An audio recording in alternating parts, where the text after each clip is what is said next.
अस्सलाम वालेकुम भाईजान, छोटा जिहा एक चाय का खोखा बनाया है। ये बस छोटा जिहा गुजर बसर हो रहा है।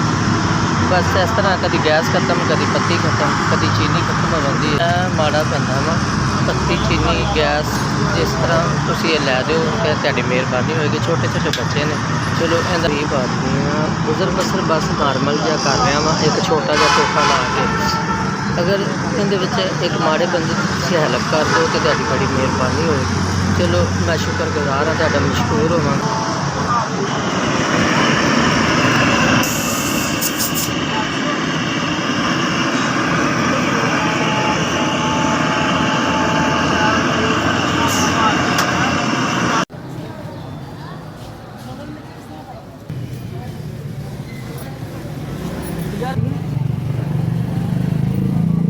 बिल मार तो बकाया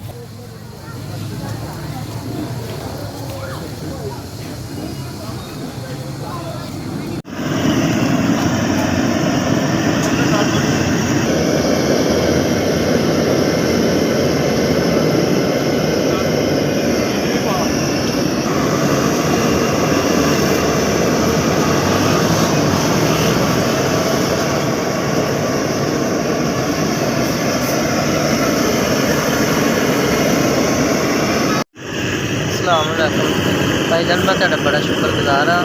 पत्ती लैके दी, चीनी लैके दी, उस तो बाद 1000 रुपया गैस का दिता तो अल्लाह पाक तुहानू इज्जत देवे।